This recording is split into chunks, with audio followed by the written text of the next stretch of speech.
Sarki Fulani. Na'am. Ayin gaya ma a Lagos na yi bulan ba. Kamar me fa? Duk wata bola da ka sani ko gidan bola a Lagos ba inda ba a sani. A'udhu billahi. Ƙarƙashin gada na sha giya a Lagos. A'udhu billahi. Na maku ina gaya ma. Ka zama arni. Wallahi ka zama arni dan Amina. Ban gani ba. Wallahi sai ka sake shiga musulunci. Musulunci su biyu. Wallahi sai ka yi welcome back. Allah sai ka ce la ilaha illallah Muhammadu Rasulullah sallallahu alaihi wasallam. Ka da musulunci. Yanzu ban gane ba, yanzu ba a musulunci. A wallahi ni da mun tun da ka dawo daga Lagos dan Amina na duba take-taken ka na gan na ce anya dan Amina ne wannan kuwa. Allah ka karamu. A kai ba nuna man dan Amina.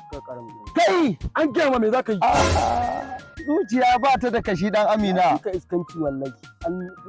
Kai babba ba haka muka yi da shi, zuciya ba kashi. Mai daukarka.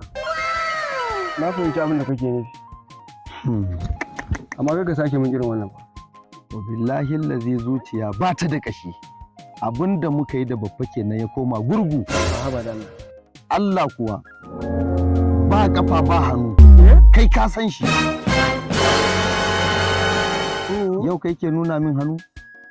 Ai a cikin wasa ne. To ka daina wannan wasa. Gaba ɗaya ka canza ni a yanzu nan. Ai kawai saboda na mun haka da. Wallahi dan Amina har na ga hannunka ɗaya yayi ƙasa. Ai yanzu yana jikinka. Yanzu ka san me zai? A'a. Ya shi kawai. Kori na za ka yi? An kore ka. Ni za ka kora da Amina? An kore In baro riga in zo wurinka cikin gari kai kaɗai ne amini na kake kori na? To na gane kana so ka latsa. Ka daina fa. An nuna ma. Zuciya ba ta da kashi dan Amina, aradu zuciya ba kashi. Kai! Ni ne fa?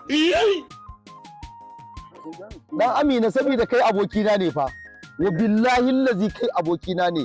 Har na ga hannunka ya sauka ƙasa. Allah! Na fahimce ka za ka iya kisa. Kai dai ka kiyaye zuciya ba kashi. Kuma ba haka ne. Saboda ba kai abokina ne. Bar gurin nan kawai.